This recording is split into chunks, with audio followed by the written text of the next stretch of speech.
I remember showering in bathrooms where like the shower curtain would be drifting towards me, and I'd try to get away from it because it was like just caked in like mold and scum. Only to look at the wall here, and it's like caked in like scum and mold. I'm like, ah!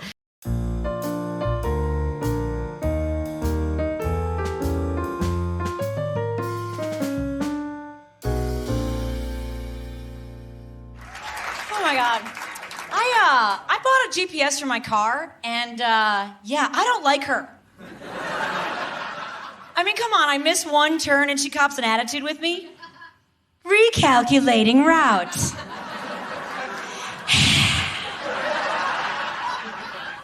I've never heard idiot implied so loudly in my entire life. I need a GPS that's a little more supportive. Hey, Patti, looks like you went the wrong way. Let's try that again. I could use more information like, Patti, if you don't pull over and pee now, you won't be able to pee for 200 miles. Ooh, there's a really good place for coffee on your left. Have you lost weight? You look really good. I'm Tim Slagle, and welcome to Stand Up, Sit Down. That was the lovely and talented Patti Vasquez, who I am fortunate enough to have in the studio today. Hi. Welcome to the show, Patti. Thank you for having me. I know that you've been doing this remotely, so I'm excited to be one of the first. Oh, no, that was the other thing. Oh, the other thing. So you've been having comics in here? I demand the comics come in here. I demand the comics sit in that chair and watch their video. And we prefer it, too. We like being in person. Yeah, watch your own stuff. I love watching my... That's like a decade old. By the way, I do have a GPS in my car with the suction cup still. Still? Just so I can still do that bit. Otherwise, it's outdated. That's I was looking into for a while. I wanted to get GPS voices. I was actually thinking, boy, there's a niche that nobody's really tapped, is actually uploading different voices and having celebrities. Like I was thinking, Lewis Black would be a great. Oh, yeah, yelling. You're going the wrong way. So you and I have different sensibilities when it comes to the support of voices. Yeah. I think that's gender. I think that's to do with gender. It might be, yeah. Is guys are used to being yelled at, and women like the encouragement. I personally prefer encouragement. I don't like shaming. Did you get shamed a lot, like by teachers or coaches or anything like that? Yeah. I'm not a fan. I still remember the day Sister pulled me aside and said, Timothy, you don't have to sing. Oh, no! You could just move your lips and no one will know. Oh, my God. Yeah. You and I have almost the exact same experience. I was in the choir, and a parent came up to me and said, louder isn't better. So I apparently thought that belting it out would reach God, maybe. Apparently louder is not better should be the motto of every karaoke show. Yeah. Oh, my God. No kidding. Yeah. I don't do that. I don't do it at all. So it's good to see you again. I think the last time I saw you was probably in the WGN studio. Yeah, when I had you in for one of my shows. Yeah. It's actually the incident where you called Rom, Emmanuel. I believe that I was in the studio with you and Scott when the memos came out. Oh, really? Yeah, I still remember that night. Yeah. I did the same thing.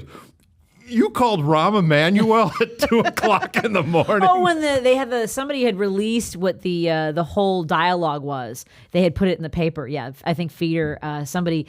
It is out there, by the way. The audio is somewhere of me calling, and I had a full studio of people who were like, "Yeah, call him, call him." I had a retired senator. I had Scott Santos from the Tribune. There was a reverend who had gave it. Oh, I shouldn't say who gave me the number, but I just did, didn't I? And people were like, "You've narrowed it down considerably." A little bit. It was not Scott Santos or the senator, and we had a coffee vendor there, and everyone thought that we were drinking in the studio. We were actually drinking coffee all night, which would also lend itself. That night. Yes, that night. Correct. It was one of the benefits of the show. So we've toured together. We've had a few gigs. We've done the road. Yep.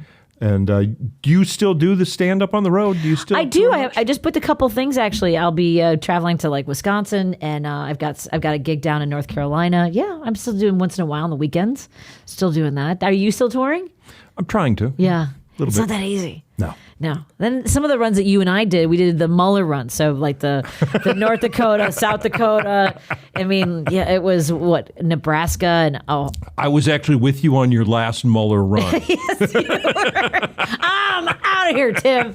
Yeah, that was amazing. Yeah, we had lunch the next day. It was a Saturday, I think, Saturday afternoon. We were in Rapid City. Yeah, and you said, I'm going home. It was a 2-week run. We were doing Rapid City and then Minot. I mean, you have to be honest. If you're going to quit, it may as well be on the way to Minot, North Dakota. I'm not doing this anymore. I can't. Yeah, that was... but we stayed in do you remember that hotel? It was a really cool, like old... The Alex creepy. Johnson. Yes. I still remember it. Yeah, that's... they had like heads, lots of animal heads in the lobby. And there was a list of presidents that had stayed there, actually, because it was like the nicest hotel in proximity to Rushmore. That seems accurate because there's not much else there. And at the time, but do you remember and I wonder if those presidents had to use the semi-private bathrooms because it was. I know that was. I'd never seen that. It was hotel rooms with a bathroom in between. I'm like, this is not going to work for me. Yeah. I'm not going to do this. Well, if I remember right, that was the problem was that you had your husband with you. Well, the problem it was kind of and I always felt about that incident. It was because you were ashamed of how poorly comics were treated. If you were by yourself, you would have said, "Okay, I can deal with it." No, what happened was, remember, we were supposed to do Devil's Lake the 2 nights before on the Wednesday in Minnesota, and I started a day early because it was I just don't like driving for that long. So Steve and I went. We got a hotel, and then Mueller was trying to get a hold of me, and he was like, "The gig in Minnesota is canceled because they had a water main break." So I called the venue pretending to be an audience member. I'm like, "Hey, you guys got a show tonight?" They're like, "No, we didn't sell any tickets, so we canceled." And if you remember, our contract said that we had to show up unless an act of God. And they used the act of God to get out of doing that one night. That's the part you forget. Yes, the hotel was one thing, but I kept calling Mueller because he wasn't going to pay me for that Wednesday. And now I was out in the middle of nowhere without hotel rooms. That was what it was. Yeah. Now I know the rest of the story. The rest of the story. Yeah, see? Everyone's like, wasn't this happen? Yeah, no, that's not how it went down. But I got to spend a night in Minneapolis. It was when they had the Charles Schultz, the Peanuts gang statues all over St. Paul. Do you remember that? Yeah. Yeah, it was really cool. That was how long ago? Some of them are still there. Some of them they never took down. Oh, there you go. Yeah. That had been 2002 about, I think, was when we worked together that summer. I have no. Well, because I was trying to get pregnant. The reason my husband was with me was that I was trying to get pregnant. And you know what? Actually, it was 2001. Remember when Jackie Mason? You were probably the first female comic ever to be on the road trying to get pregnant. Right? Damn it! Trying not to. Yeah, I was trying to get pregnant. Yep. Huh. Yep. You never told me that part either. Yeah, well, I wouldn't. Over breakfast, hey, Tim, Steve and I are going at it every night. I'll tell you something. Hope we're not being too loud. That's why we need the private bathroom, not the shared bathroom. You never know when you're going to run out of room. You got to be creative when you're trying. Yeah. I think that would make a difference. You got to give a girl heads up. I don't know how I would have felt if I'd been by myself. I wouldn't have been thrilled. I didn't like comedy condos. I hated sharing bathrooms with you guys. And not that you and I ever shared a condo, but that was the grossest thing about being a comic on the road. Is where the places they would put you. Oh my God, yeah. Like there are places where you'd get remember there'd be like stains on the where the headboard should be, but it was just like grease and black marks. I'm like, what is even happening in these rooms? And then I was at a club and I called them and I said, we have a Jack and Jill bathroom, which meant that again, I was sharing a bathroom with another comic. And I said, the bedroom door doesn't lock to my room. And she goes, it's not like he's gonna rape you. And I was like, oh my God, I wasn't even thinking about that. I was just like, just so you know, my door doesn't lock, but now I got this to worry about. Yeah, thanks. I actually got a little device. It was kind of neat that you could actually put on the door and it would fit like right in the thing and then shut it. And there would be no way you could open the door once you had that thing in it. Well, I started traveling with wedges with the, just basically, the wedge you use to keep a door open. You can also wedge it in to keep a door closed. So I just brought those with me on the road too. Huh. Yeah. You got to be creative. Yeah. Yeah.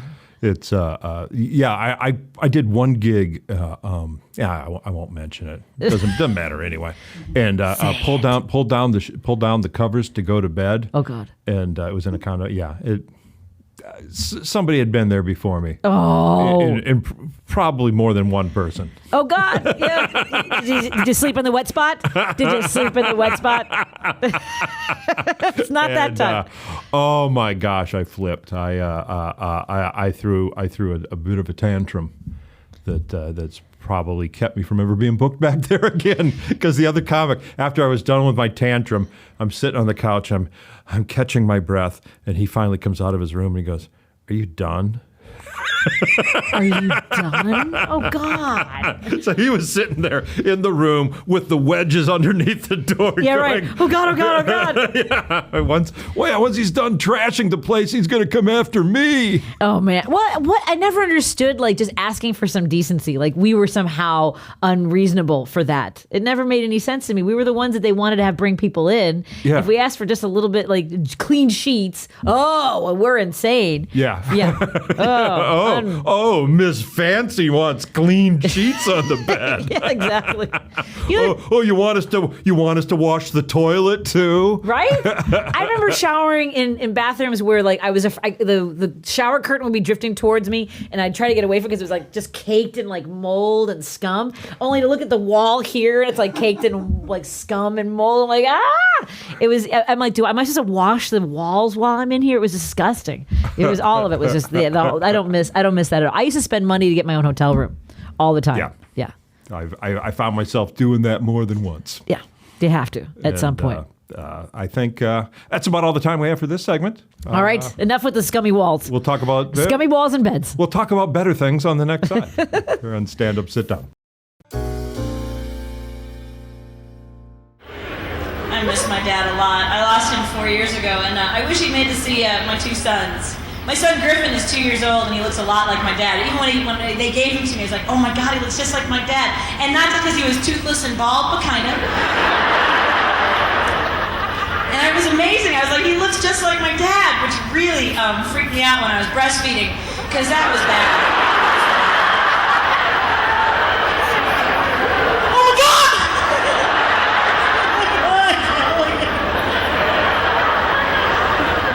We're back on Stand Up, Sit Down with Patti Vasquez. That's a little Mamacita humor. A little bit. Yeah, my boys. That was right after my younger son Declan was born, actually. And you did a one-woman show? I did based on... the first one was Pregnant Party Girl from Stolies to Stirrups. And that was when I was actually pregnant, and I had a blast doing it, and it was wonderful. And then after Griffin was born, I did a show called Mamacita, Tales of a Diaper Diva. All the fun stuff that men love to go out and hear about, breastfeeding and changing diapers and all that great, shopping for strollers. I know it was right down your alley. Yeah.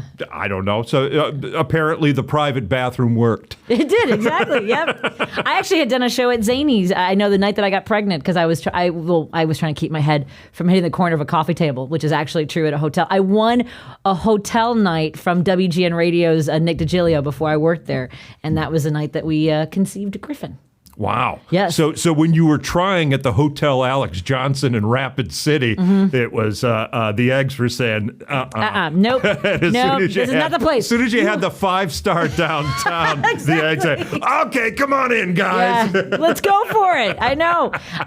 No, at the Alex Johnson, no, do not get pregnant in South Dakota was what my body was saying. This cannot be where this happens. Absolutely. It is weird to decide that you want to try to get pregnant after you've been trying so hard not to, and then it took us 2 years finally, and I was like, how did I waste all that time on the pill with condoms, guys not wanting to have sex with one? I feel claustrophobic with this on, and I was like, I didn't have to worry about it apparently. Well, there are other things to worry about, but yeah, I guess so. Yeah, but then all of a sudden no lifeguard on duty, and yes, the swimmers waited until I was in the right place at the right time. So you were at Zany's downtown on that night? I was at Zany's in Vernon Hills that night. Oh, Vernon Hills. In Vernon Hills, yeah. I had a little Grand Marnier, took a hot bath, and then apparently that I remember everything about that night. It's very strange. It's the weirdest thing. So there you go. Yeah, that was he's going to turn 18 in a week. Oh my God! Isn't that crazy? Yeah. The Vernon Hills has probably been gone almost that long. Yeah, too. it's been gone for what, 10 years, 12 years? something like that. That was a yeah. great room. I really love that place. In its day, it was wonderful. It was. Yeah, but it was weird because it fit like 350, and a lot of shows on the weeknights we'd have like, I one time did a show for 4 people in that massive vacuum, like it was just this huge room, and now you said 4 people, and they weren't even together. Remember, you would have like 2 and 2 couples. You're like, oh, couldn't you at least be together? Now you're uncomfortable because you're sitting with strangers and. Yeah, well, people don't know that. People don't know that that's what you got to do. Yeah, it's the psychology of seating a room. People say, do we have to sit so close? Look at all the empty seats. You know, it's kind of like being on a Spirit Airlines where all the comfortable seats are empty, but you know we're all crammed. We're all the $37 people in the back. And can I take one of those seats up there? Yeah, you have both seatbelts up there, right? Can I sit up there? Exactly. Pays a little more. You're gonna have to pay. But that's the psychology of comedy is when you're crowded together, when you're rib to rib, and like you start laughing and your ribs start tickling the guy's ribs next to you. That's what makes comedy work. That's what absolutely. That's a little bit of inside baseball. The energy, and there's energy. If you're all off on your own, it's not contagious. Yeah, it's because you get to do this. Oh, do you do that? Do you ever see the one person that's sitting like that? Like, especially if they're in the front row? Because I would see comics who would see someone in the front row and it didn't matter how much anybody else was laughing.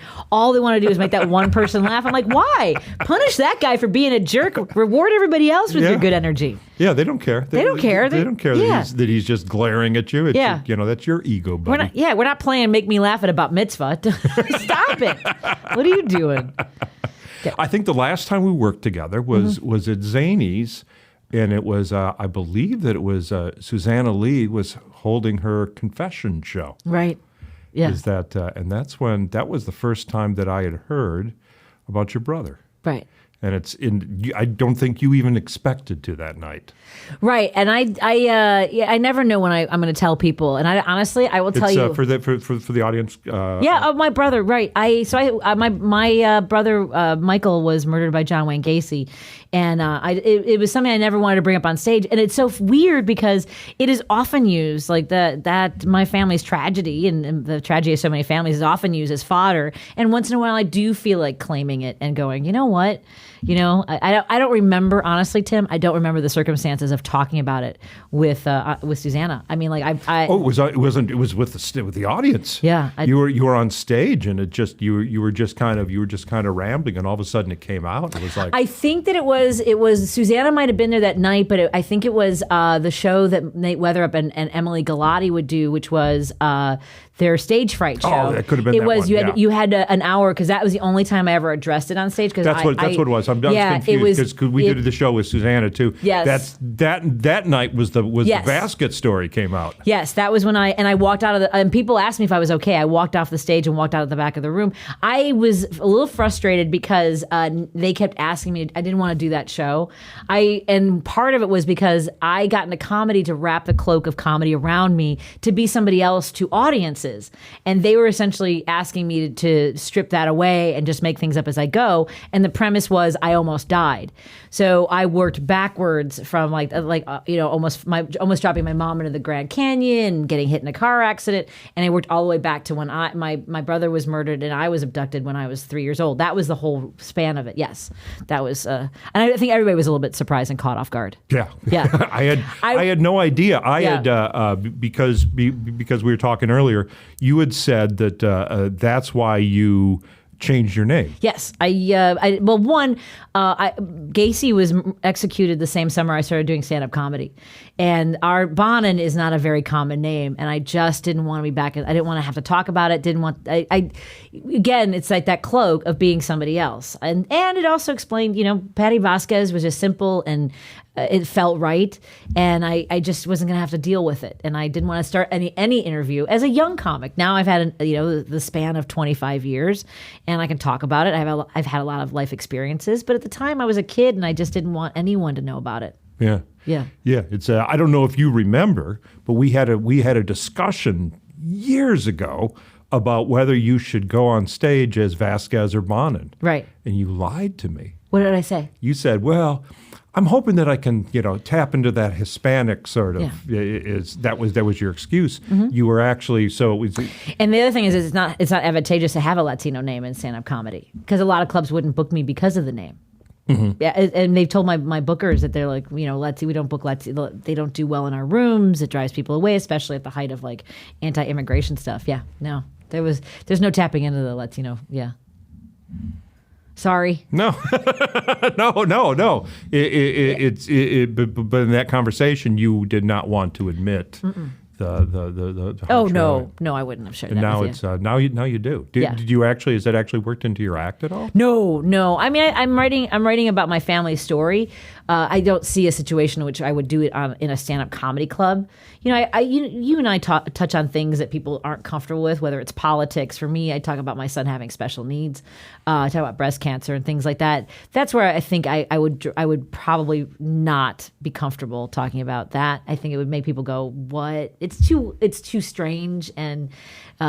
You know, I think it's fascinating that there are so many people that make so much money, you know, doing podcasts and all these different, you know, documentaries. And I finally sat down with some filmmakers because you never hear from the family side. So I don't want to make anybody uncomfortable. It's just there's nothing funny there for me. You know? there was just a Netflix series on it. Peacock did a series on it. Yeah. There's always something. They never find the bottom of that. There's people love to you know, it's everybody says when you're driving down the expressway and the traffic's all backed up is, there must be a huge accident up there, and you tell yourself, I'm not going to look. And when you get up there, it's whoa. Yeah. Well, yeah. And people, and I didn't know anything about, like, it's hard to believe, but like we get things little by little. I would always kind of shut down. But before I came out with the story when I ran for office, the reason I had to be honest about my name, my background, I had no idea about really no idea about so many things. It's weird that people are fascinated. And it's weird to be on this side of, you know, how my family has endured the last, since 1978. So it's been a long life. Yeah, I think. So I'm sorry for lying to you. Hey Tim, here's really the reason. Yeah. It would have killed. It would have ruined the night. Well, yeah, I feel bad whenever I have to, like, you know, here's why. Yeah, I try not to be whatever. There's no easy way to tell anybody that. Yeah, absolutely not. No. That no easy way to come out of it on a show that's supposed to be about comedy either. Oh no, I know. It's okay, but I mean, it is that, you know, whenever I would see comics. Well, that night you saw me do Stage Fright. You know, part of the point was that, like, I'd smile. I have this sort of I seek out that positive energy, and I weather it. I still smile when I hear people do Gacy jokes. I'm like, okay, I'm gonna leave now, because I would just rather people not feel sorry for me. That's why we do comedy. You know, I'll get ahead of whatever somebody wants to throw down at me. I'd rather just jump ahead of it and have fun. So how do you write? Do you carry a notebook? I do. I carry a couple notebooks. I jot down ideas, and I think I do more. I don't know if you're like me, where I have a premise or I have an idea and I try to work on it on stage, especially when you have a good crowd. If I can do 20 minutes and put it in the middle of it. I know some comics that lead with the new material. I don't even know what that would be like. It would be too daunting. Like I'll bail on it. Yeah, I think I would bail on new material if I did it right at the top. I like to work it out on stage, which has been hard the last year. Yeah, well, the trouble for me is doing something new up front. It's if I don't grab the people right there, they're not going to follow me with they're going to, by the time I get into the stuff that's supposed to work, right? They're already going to be out the door. Exactly. Yeah. And we're out the door right now. Oh no! Convenient. That worked out very well. Thank you so much for coming in with us today. For those of you who are watching this online, we have a bonus segment coming up. That's internet only. Otherwise, if you're on channel 59.3 VPOD-TV, thank you for watching. We'll be here next week. Good night, everybody.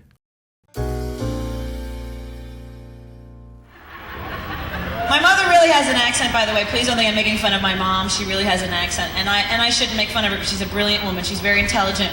When I was a kid, I always made fun of her because there were certain words she'd say. I'd be like, say it again, say it again, say it again. All right, one more time. You must focus on what you are doing.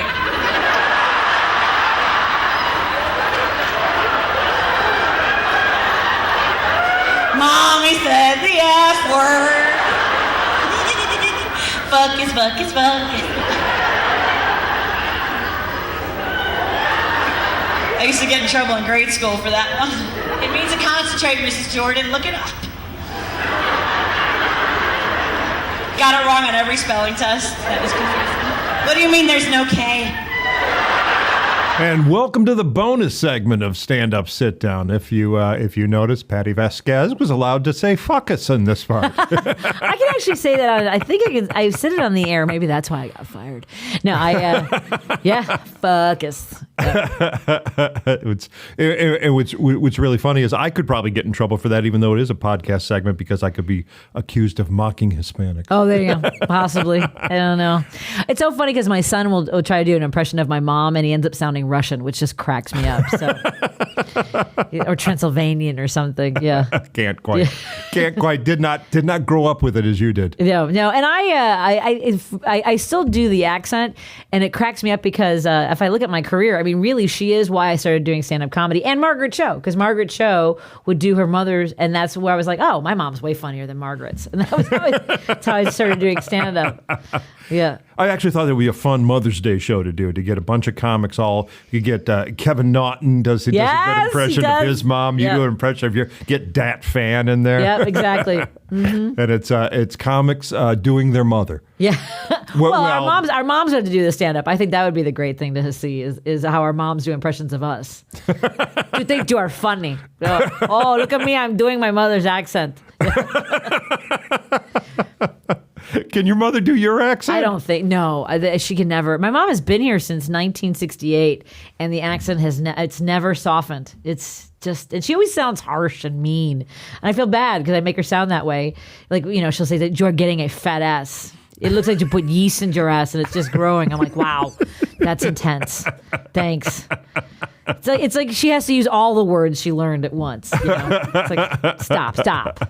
I was thinking about, you and I have worked together for such a long time. I remember the first time I worked with you was at the Mount Prospect Zanies. Remember that one? It was a former Red Lobster. Yeah, I remember the club. Oh, that was one of my favorite clubs. That was a great joint. Was Donovan still managing then? No, I never met Donovan. I heard he would like shoot the stories. guns from the roof of the club and stuff. And yeah. Well, there are a lot of managers. He got Elvis disease. Is the way I. Is that the way you put it? Yeah. He had Elvis. He kind of got a little, like Elvis would pull out the gun if he didn't like what was on television and blow out the screen, and that's kind of how Donovan kind of thought he was bigger than he was. He thought he was more important to the Zanies Corporation than he really was. Well, I remember there was one club owner we would be paid in cash, and they would have the 9mm on the desk. Did you ever work the Comedy Cafe in Wisconsin, in Milwaukee? No, I didn't. JD would have a 9mm, he's got like stacks of cash. The whole thing was for show. I'm like, what are you doing? Come on, just give me my $150. This is not 9mm on your desk in case like someone's gonna wander through. Just see the stacks of money. It was all for show. That was one of those clubs where all the waitresses were really attractive, and all the guys were told not to talk to the wait staff. And it's like, well, then don't hire the sexiest women to work your club. You know? There's lots of homely women that would love to serve drinks. But it was like always, they were basically like Hooter girls, which is fine. But then it's like he would go out of his way to make the comics feel threatened. If they even looked at a waitress, you're like, oh, come on, it's all for show. It's all. I remember the first time I saw a guy serving in a comedy club. It was Erie, Pennsylvania. I was like, oh, one for me. I was so excited. Don't hit on the waiter. Don't hit on the one waiter of the country. Yeah. And it actually kind of made sense to have small, because like it's, they have to work through it's like having a flight attendant. You want somebody who's kind of like able to fit through the crowd and is smaller, petite. Yeah, especially Zanies downtown. Oh my God. It's so one of the worst. There. Yeah, absolutely. That they would, the bitty girls always. Yeah, you'd always have I remember Amy. I remember all of them were all shorter. Yeah, and great servers too. I don't know how they ever did it in the dark, trying to make sure people had a good time. Did you ever wait tables? Never waited tables. No, it is the worst with all the lights on. I sucked at it. I can't imagine trying to keep, excuse me, here's your drink. They always did a flawless job at the clubs, don't you think? Yeah. It was like, it'd be like ballet to watch some of them holding the tray full of beverages and wheeling their way through in and out of the tables. Yeah. When we ask people to just tip their wait staff, it's because we really do appreciate the great work that they do. Plus they get stiffed all the time.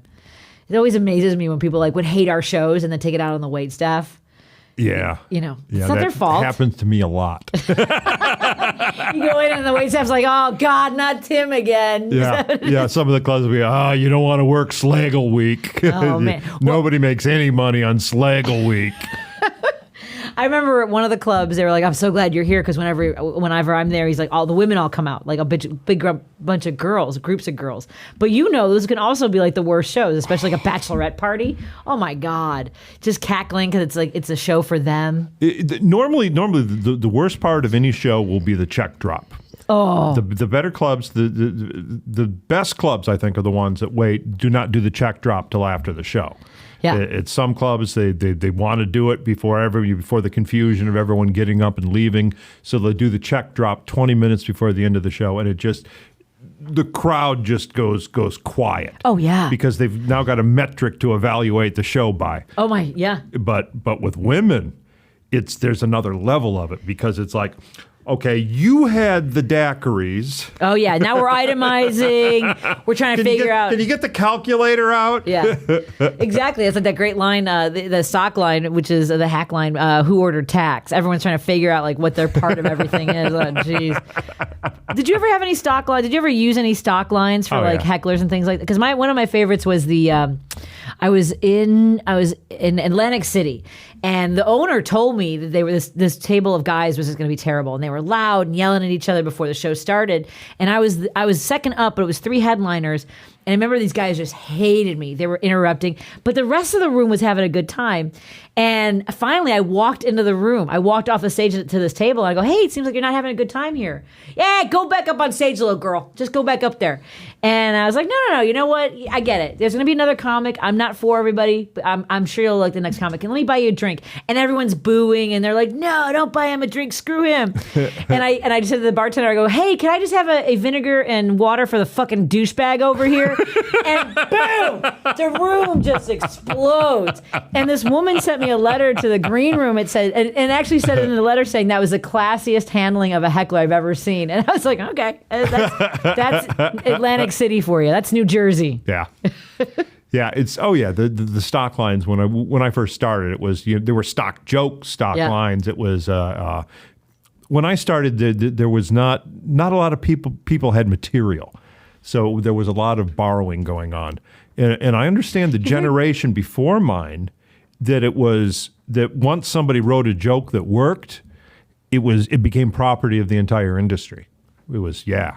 Wow. And then you had like people who were very vigilant about, they'd be taking notes. Oh, I saw someone else do that bit, or that kind of sounds like somebody else, or, that's derivative of so-and-so. So you can't do that joke. It's like, then you had like the comedy police. That's just why, like, my material, I mean, like, if you're doing my mom's accent, then I know you're stealing it. It's kind of hard to take some of it now. So, yeah. Whoa, I wonder where I saw that.